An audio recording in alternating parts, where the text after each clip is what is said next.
Hey there, Tad Hargrave from Marketing for Hippies, and this is a coaching session breakdown. Did a coaching session today with a woman who does decluttering, and she did it, of course, in person for the longest time, but then the lockdowns happened. She couldn't do it, so she took it online. And we were working on her niching statement. Her niching statement was, people who, have got a lot of clutter in their lives and they feel overwhelmed by it and all this. I said, but my question is, what's in the way of them doing it? Because at a simplistic level, it's like, yeah, you got all this clutter. That's terrible. You should probably fix that. So, yeah, you should go do that. Go declutter. It's not that they don't know what to do. They see the boxes stacked up there. They see all the clutter accruing. It's not that they don't know what to do. She said it's that there's all this emotional stuff connected to it. That each bit of clutter represents a decision that has to be made, and that decision, of course, can be overwhelming and exhausting for people if they're traumatized, if they're living in fear, if they got a lot of unresolved emotional stuff about their childhood. Maybe they're ADD, ADHD, and they have a difficult time focusing, and maybe what was the other one? They're just overwhelmed in their life and their work, which also has emotional roots, because why have they not been able to, for years, make the time? Probably because they have a difficult time saying no, and they take on more than they probably should to please other people, and they overgive. So there was this whole emotional side to it. And so I said, my guess is it's not just that they see the declutter and they're overwhelmed, but they're ashamed in a way that's like, what's wrong with me? Why can't I deal with this? Everybody else can deal with this. Nobody else has cluttered like me. Why do I have this? And they don't know why, and they want to know why. And, they're at that point where it's not just they're okay with the clutter. They're not okay with it. They know they need to deal with it, and they can't figure out why they're not able to make it work. So there's that. And then, what was the other thing? I was saying, but there's a thing called Prochaska's model of change, which I recommend everyone check out. Prochaskay, Prochaska. A at the end, yeah.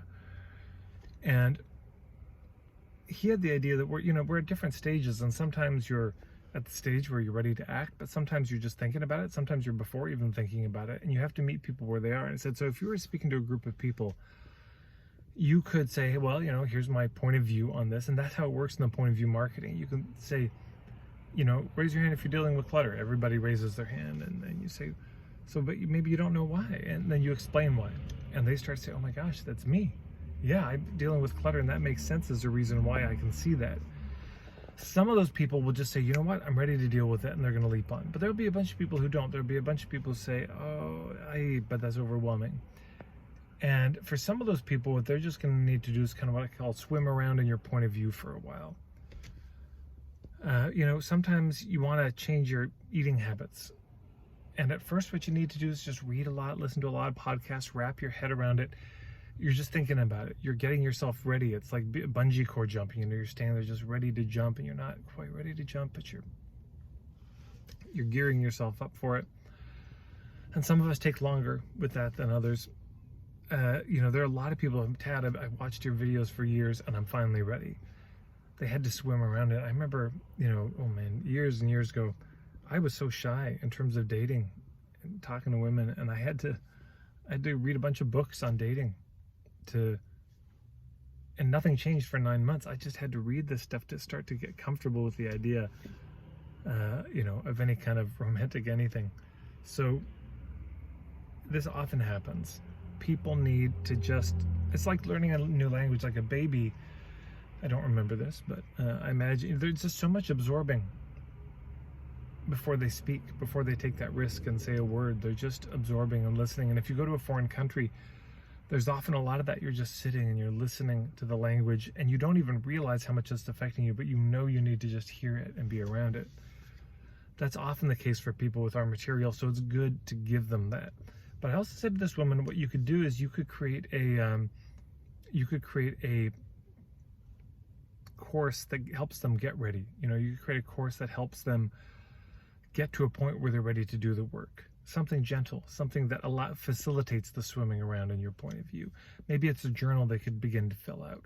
Maybe it's some meditations they could do, visualizations. Maybe it's a mini course, some video, some audio, series of interviews, etc. But something that could help them get to a point where they could do the work. So sometimes people aren't ready and they say, oh, well, I have to write those people off. No, you could have a product for them. And that might actually be more profitable than the initial product you were thinking of selling, and merciful to those people as well. So anyways, that was the example I wanted to share. I just thought it was, there was a lot in it. So hopefully that's useful for you. If you like this video, please share it up with your friends. And you can subscribe, hit the red button and the bell icon. You'll be notified when there's more things. If you want help with your own niche, consider booking a puttering session with me, marketingforhippies.com/puttering. And if you go to my website, you can also find a niche review. I think it's just marketingforhippies.com/niche-review. And I'd be happy to take a look at your niche as well and give you my feedback, just as I've done here. Take care, everyone.